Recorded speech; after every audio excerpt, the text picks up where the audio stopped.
Hello students. पिछले video में हमने अर्थमेटिक प्रोग्रेशन की बात की थी। ये किस तरह के होते थे प्रोग्रेशन, ध्यान है? कैसी सीरीज होती थी अर्थमेटिक प्रोग्रेशन में? यदि हमारे पास कोई नंबर है ए, उसमें एक कुछ ऐड करते थे कॉमन डिफरेंस, जिसको हम लोग बोलते थे डी, है ना। प्लस डी करने से हमें अगला टर्म मिलता था, उसमें प्लस डी करने से फिर से हमें अगला टर्म मिलता था। यहाँ पे प्लस डी करना था, फिर से प्लस डी करने से अगला टर्म मिलता था। इस तरह से पिछले टर्म से हर अगले टर्म में कोई एक नंबर होता था डी, जिसको हम लोग ऐड करते जाते थे। इस तरह से अगर हमें पहला नंबर पता है, इसमें आगे कहीं का भी नंबर निकाल देते थे, याद है ना। और इसमें ए एन nth टर्म जो होता था वो कैसे निकलता था? A plus N minus one D. A one कहो या ए कहो एक ही बात है। A plus N minus one D निकालने से हमें nth टर्म मिल जाता था। आज हम लोग बात करेंगे ज्योमेट्रिक प्रोग्रेशन की। ज्योमेट्रिक प्रोग्रेशन में हम लोग का जो पहला नंबर होता है ए, उसको आर से मल्टीप्लाई करना होता है, तो दूसरा नंबर हो जाता है ए इंटू आर। फिर से आर से मल्टीप्लाई करते हैं तो तीसरा नंबर क्या आ जाएगा? ए इंटू आर स्क्वायर। फिर से आर से मल्टीप्लाई कर देंगे अगर, तो चौथा नंबर आ जाता है ए इंटू आर क्यूब। इस तरह से पिछले टर्म से मल्टीप्लाई होते जाता है हमारा हर अगला नंबर, पिछले टर्म में कुछ मल्टीप्लाई करने से आ जाता है। जैसे एग्जाम्पल के लिए देखो, अगर पहला नंबर हम लोग 1 ले लेते हैं और r की वैल्यू अगर 2 ले लेते हैं, तो दूसरा टर्म क्या हो जाएगा? इंटू 2 करना होगा, 2। अब क्या होगा? फिर से इंटू 2 करना होगा, 4। अगला टर्म क्या होगा? फिर से इंटू 2 करना होगा, 8, है ना। तो देखो हर एक टर्म पिछले टर्म को मल्टीप्लाई करने से मिल रहा है, 2 से मल्टीप्लाई करने से। अब कोई ज़रूरी नहीं है कि हम लोग 1 से स्टार्ट करें। हम लोग अगर 2 से स्टार्ट करें और 3 से मल्टीप्लाई करते जाएं, a इज इक्वल टू 2 अगर ले लें, पहला टर्म हमारा अगर 2 होता है, और r इज इक्वल टू 3 अगर ले लेते हैं हम लोग, तो दूसरा टर्म क्या होगा? इंटू 2 करेंगे, 2 इंटू 3 आ जाएगा। फिर से तीसरा टर्म निकालने के लिए फिर से इंटू 3 करना होगा, है ना। 2 इंटू 3 स्क्वायर आ जाएगा। फिर अगला टर्म निकालने के लिए इंटू 3 करना होगा, 2 इंटू 3 क्यूब आ जाएगा। सबकी वैल्यू हम लोग निकाल सकते हैं, बहुत सिंपल है ये सब तो। लेकिन अगला टर्म जब भी अगला टर्म निकालना हो, हमें इंटू 3 करना होगा, 2 इंटू 3 का पावर 4। इस तरह से हमारा अगला टर्म निकलते जाता है, पिछले नंबर को मल्टीप्लाई किया किसी नंबर से, ठीक है।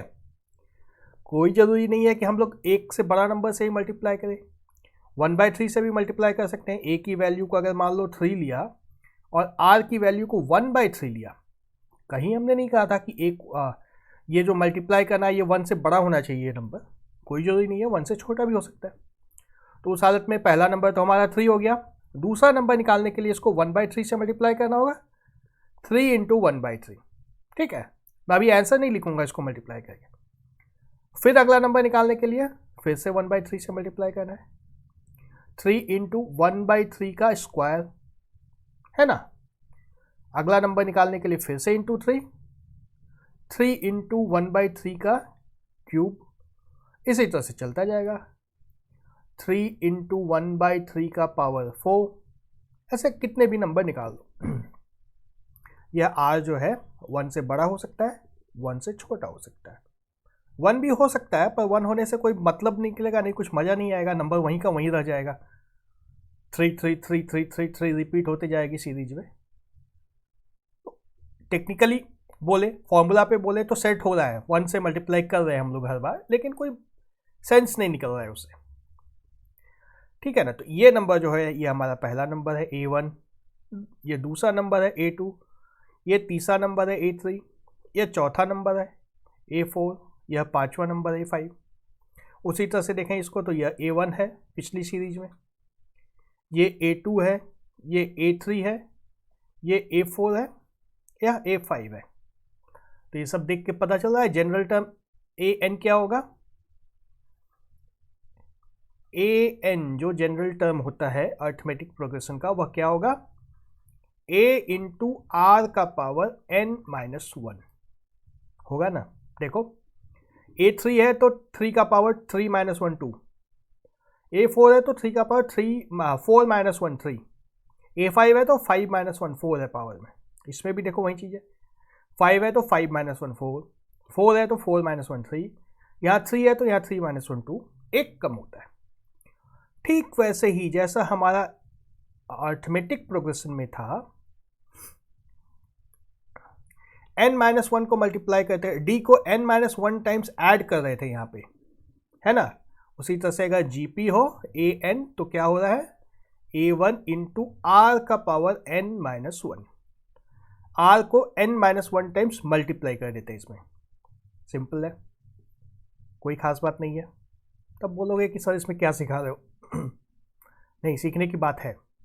देखो आगे चलते हैं हम लोग सबसे पहले तो डेफिनेशन देख लो, छोटा है। कंप्यूटर जी स्क्रीन पे थोड़ा ठीक से सेट कर दीजिए डेफिनेशन को।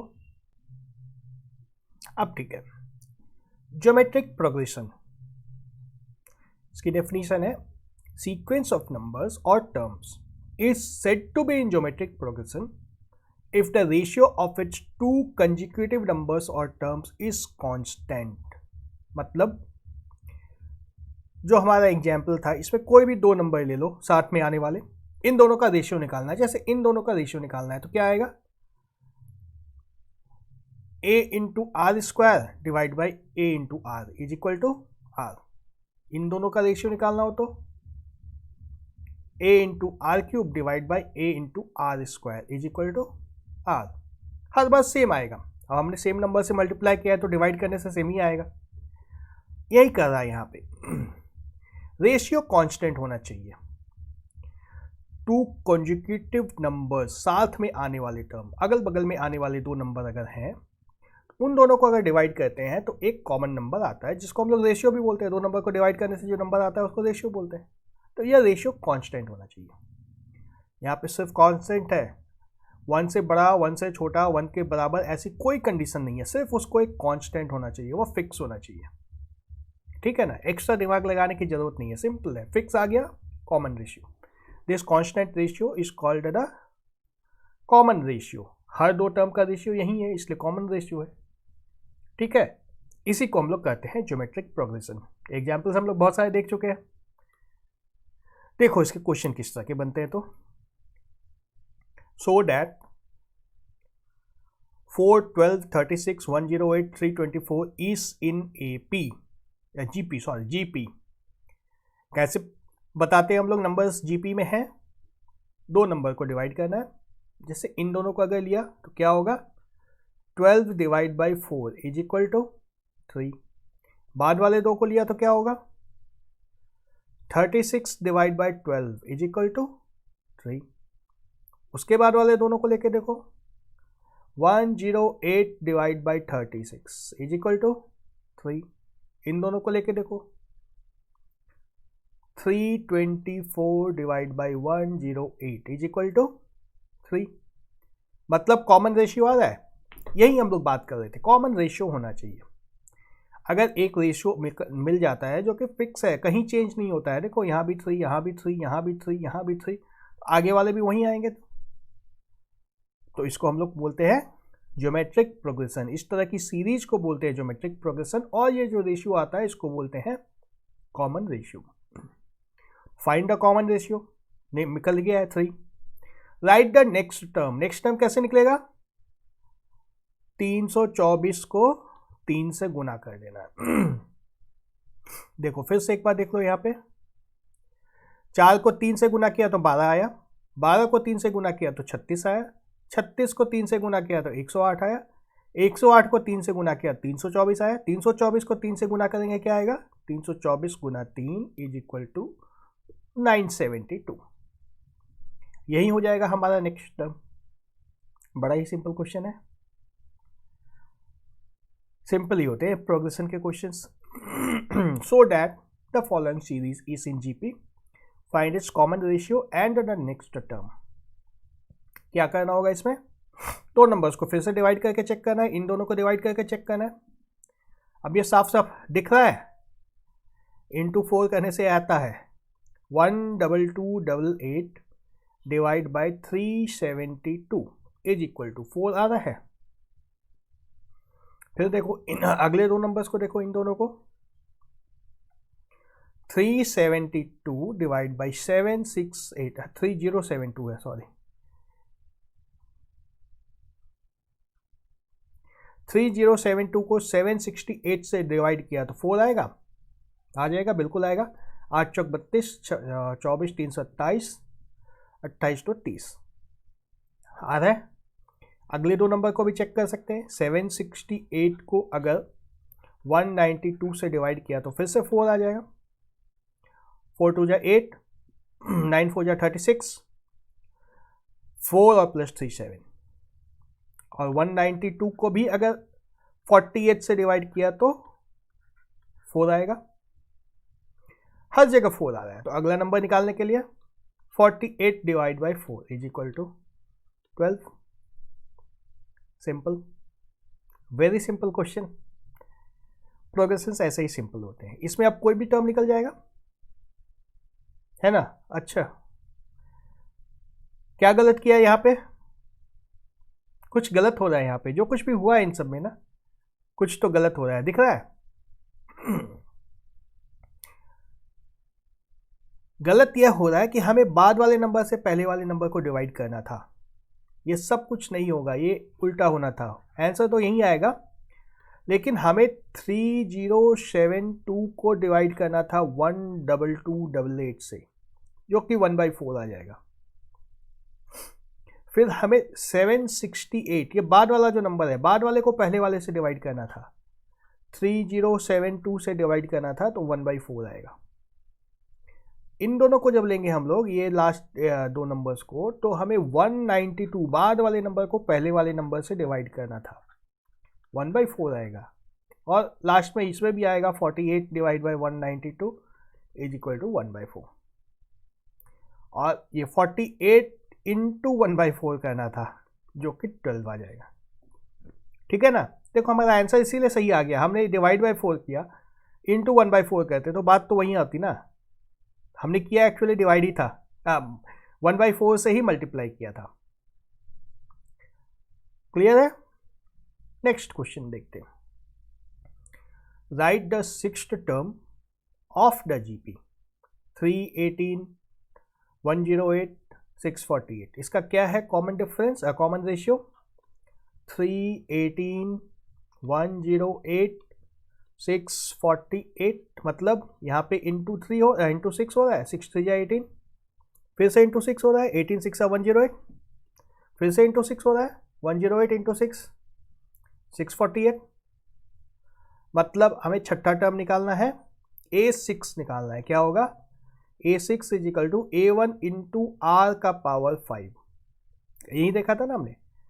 6 यहाँ पे एक बार आ गया, यहाँ तक में 2 बार आ गया, यहाँ तक 3 बार आ चुका है, 1 2 3।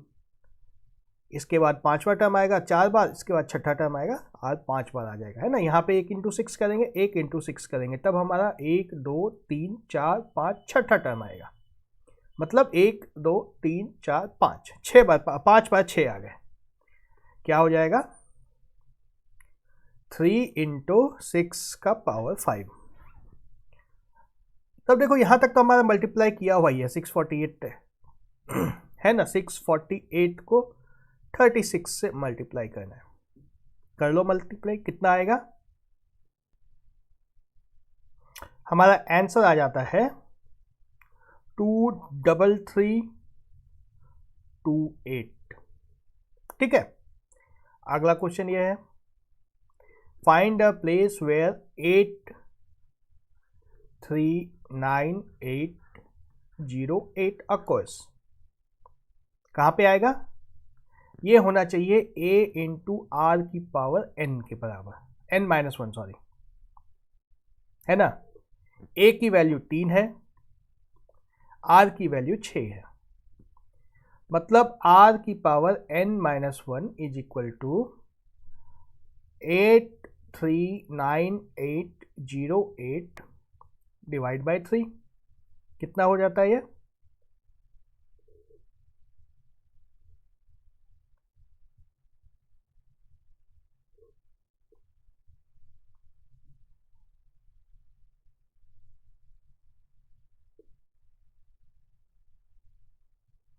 टू 79936। ठीक है, अब हमें इसका 6 का पावर n-1 इतना आ गया है, तो ये क्या होगा? 6 का पावर 7 है यह, मतलब n-1 is equal to 7, n is equal to 8। ठीक है, इसको कैलकुलेट करके निकालना होगा। 6 का पावर 7 में ये आ रहा है, यहां से देख सकते हो 6 का पावर 5 तक तो हम लोग निकाल ही चुके हैं, सिर्फ इसको 36 से और मल्टीप्लाई कर दोगे तो ये आ जाएगा। ठीक है, नेक्स्ट क्वेश्चन देखते हैं।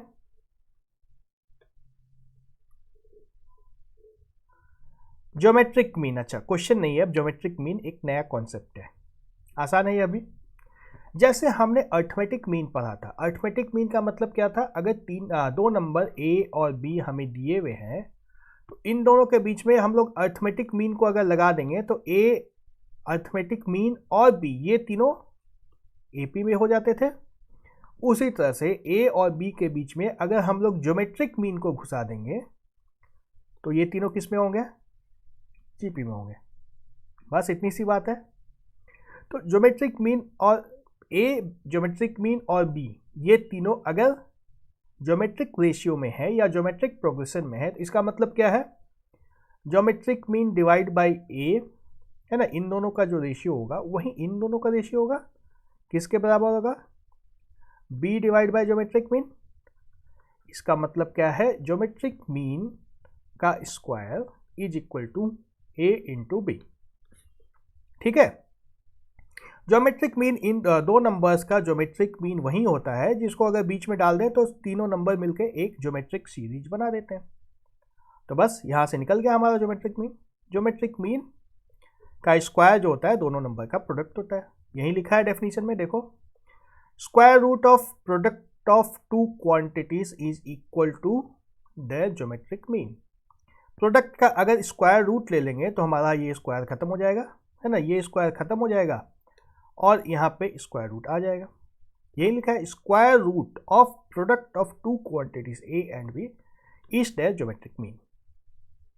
ठीक है, इतनी आसानी से निकल जाता है। जैसे अर्थमेटिक मीन निकलता है ठीक उसी तरीके से ज्योमेट्रिक मीन भी निकल जाता है, कोई परेशानी नहीं होती है इसको निकालने में।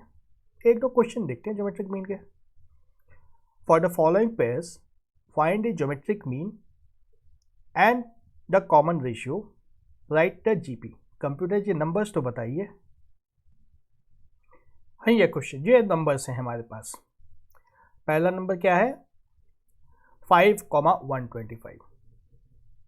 हमने क्या बात की? ए और बी अगर दो नंबर्स हैं तो ए इन दोनों का ज्योमेट्रिक मीन और बी तीनों ज्योमेट्रिक सीरीज में होंगे। इसका मतलब क्या है? इसको अगर ए से डिवाइड कर दे, ज्योमेट्रिक मीन को अगर ए से डिवाइड करें तो ये किसके बराबर होगा? बी को ज्योमेट्रिक मीन से डिवाइड करने के बराबर होगा, है ना, जो अभी बात की हमने। मतलब ज्योमेट्रिक मीन का square is equal to A into B, यानी कि ये फॉर्मूला याद रहना चाहिए इसको बनाने के लिए। Geometric mean is equal to square root of A into B. इसी फॉर्मूले से हमारे सारे क्वेश्चन ये बनेंगे।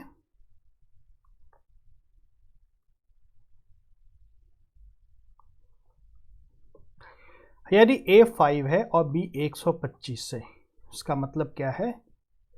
ज्योमेट्रिक मीन हो जाएगा स्क्वायर रूट ऑफ 5 गुना 125 इज इक्वल टू, देखो अब इसको स्पार्टली करना होगा, 25 गुना 25 इसको लिखो, मतलब 25 आ गया, है ना। वैसे भी देखो 25 है और 125 है और 5 है, दोनों को डिवाइड करने से क्या आएगा? 25।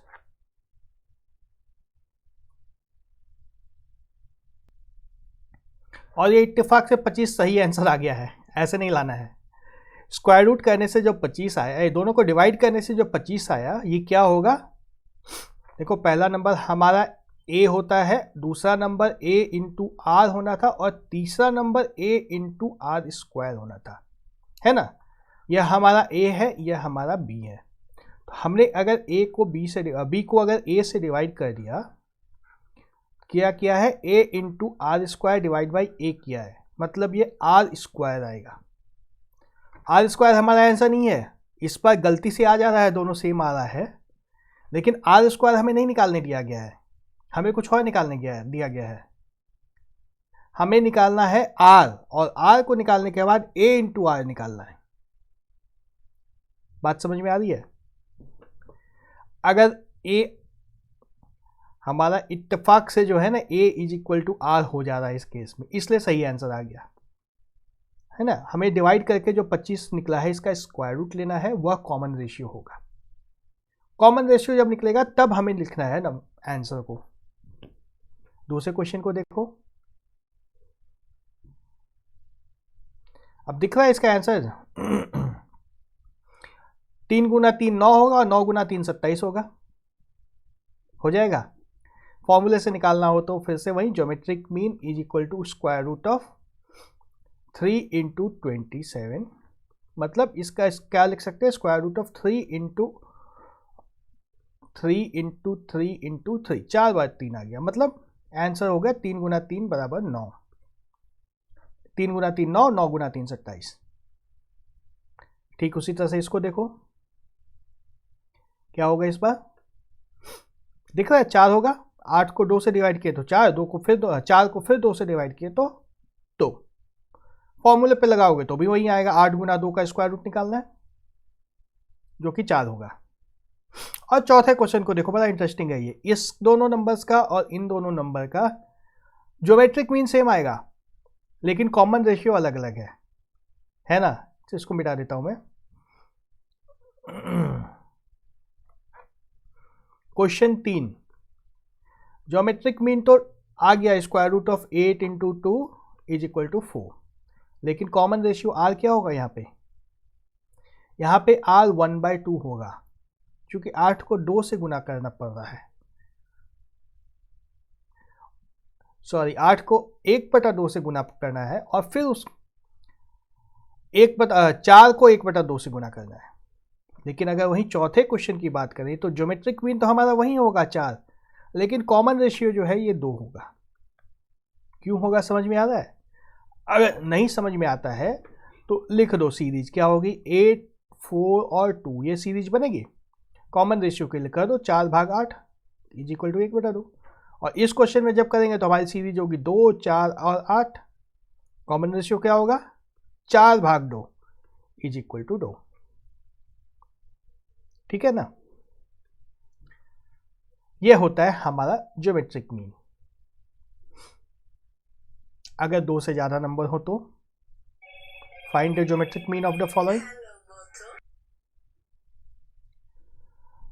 इस केस में क्या कहते हैं, अरिथमेटिक मीन को याद करो, उसमें क्या करते थे हम लोग, सम डिवाइड बाय एन करते थे, नंबर ऑफ टर्म्स। इन पांचों नंबर का अगर अरिथमेटिक मीन निकालना है तो 2 से डिवाइड नहीं करते थे, n से डिवाइड करते थे। उसी तरह से अगर ज्योमेट्रिक मीन लेना है तो इन सब का प्रोडक्ट लेना है और उसका पावर 1/n कर देना है ना। जनरली हम लोग पावर 1/2 करते थे, यानी कि स्क्वायर रूट लेते थे। अभी 2 से ज़्यादा नंबर हैं तो पावर को 1/n कर देना है। कॉन्सेप्ट सेम है, अरिथमेटिक मीन को सम था, सम को 1/n से मल्टीप्लाई करना था, पावर हमेशा 1/2 लेते थे हम लोग, यहाँ पे पावर 1/2 ले लेना है, सम के जगह यहाँ पे प्रोडक्ट होगा। क्या होगा हमारा ज्योमेट्रिक मीन यहाँ पे, 2 इंटू 20 इंटू 25 इंटू 40 इंटू 80, पूरे का पावर क्या लेना है, 1 2 3 4 5 नंबर है तो 1/5। कैसे निकलेगा ये देखो यहाँ पे इसको स्मार्टली करना होगा, इसको प्राइम फैक्टराइज करना होगा। 2 हो गया गुना 20 को क्या लिख सकते हैं, 2 स्क्वायर इंटू 5 है ना, 2 गुना 4 गुना 5 20, 25 को क्या लिख सकते हैं 5 स्क्वायर, 40 को क्या लिख सकते हैं 2 क्यूब इंटू 5, 8 गुना 5, और 80 को क्या लिख सकते हैं 2 का पावर 4 इंटू 5, 16 गुना 5। तो 2 का पावर कितना हुआ 1 3 6 4 10, पावर 1/5 है सभी का। 2 का पावर 10 गुना 5 का पावर कितना है 1 3 4 5, 5 का पावर 5, पूरे का power 1/5 is equal to 2 square into 5 is equal to 20। ठीक है, फिर से वही कहानी है कि इस ज्योमेट्रिक मीन से हम लोग ज्योमेट्रिक सीरीज नहीं बना सकते हैं, ज्योमेट्रिक प्रोग्रेशन नहीं बना सकते, सिर्फ ये ज्योमेट्रिक मीन हो गया इन सभी नंबर्स का। क्लियर? एक और एग्जांपल देखते हैं। Insert 3 geometric means between 5 and 1280।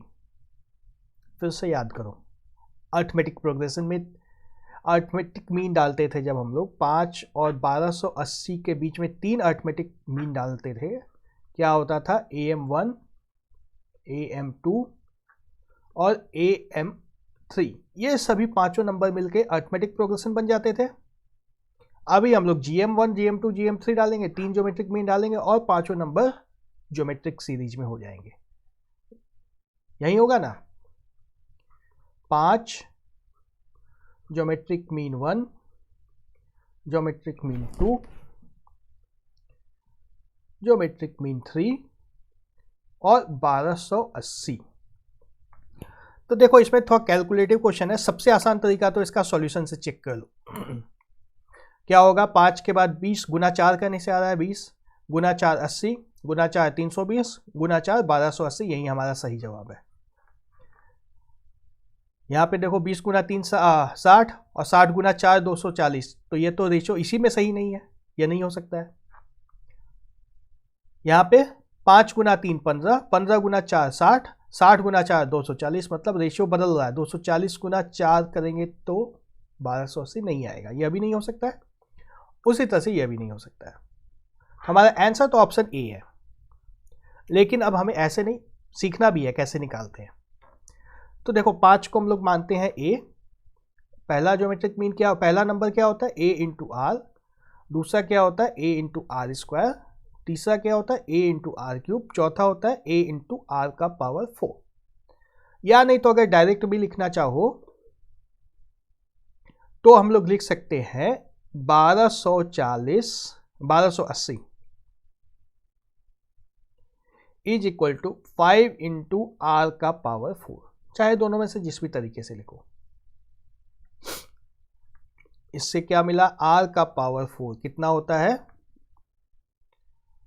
2 5 6 256, मतलब आर कितना हो जाएगा 4, 4 गुना 4 गुना 4 गुना 4 256 होता है, 4 चौक 16 16 16 256, मतलब आर की वैल्यू 4 आ गई। आर की वैल्यू 4 आ गई, मतलब 5 इंटू 4 पहला नंबर 20, दूसरा नंबर उसको गुना 4, फिर अगला नंबर उसको गुना 4, यही तीनों नंबर्स आएंगे हमारे। ठीक है, इस वीडियो में इतना ही, बाकी के क्वेश्चंस हम लोग अगले वीडियो में देखते हैं।